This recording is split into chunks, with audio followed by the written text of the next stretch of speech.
Yeah, just as I expected. Well, we're moving on to a narrow gauge territory. It's time to piss off some Railway Series fans. Let's do it.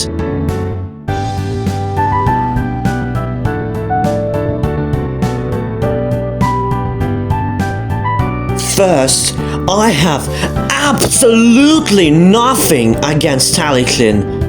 However, I thought that Skarloey should be something a little bit bigger to match the size of the Skarloey Railway, because the Skarloey Railway is obviously much bigger than Taliclin. For standard gauge engines, it's really simple to find an alternative basis for the character, because lots of standard gauge engines exist that looks like one another. However, that cannot be said for the narrow gauge engines, so my Skarloey just had to be something completely different. My Skarloey is a Hunslet Penrane mainline class. What did you do?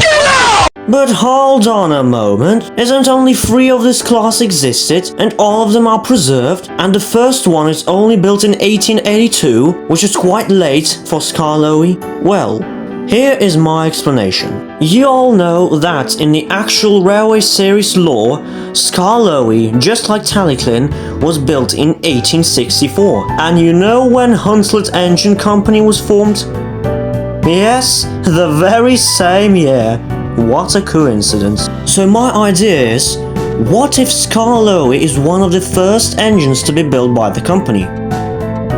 Skarloey was built in 1864 by Hunslet Engine Company as a one-off 440 well tank with very unique angled cylinders. He's ordered by the newly formed Skarloey Railway on the island of Sodor to deliver slate from the mountains. And from here story goes pretty much the same as in the Railway Series. However, in 1880, Skarloey was sent back to Hunslet to be completely rebuilt. The cab and a saddle tank were installed, the diameter of the cylinders increased, and a front pony axle was added, because Skarloey is turned out to be quite nose heavy and bounce a lot. And with that, the Penrane mainline class was born. Following Skarloey's rebuild, 6 more members of the class was built. Bushlow and Maywane in 1880, Catty and Charles in 1882, and finally Linda and Blanche in 1893. The only mechanical feature that sets Skarloey apart from his younger siblings is the presence of the well tank between his frames for extra water storage.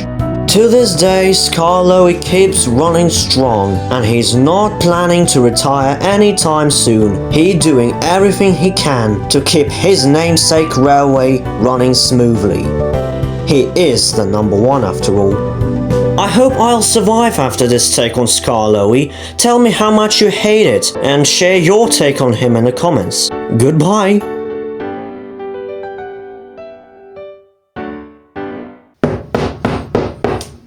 Oh no.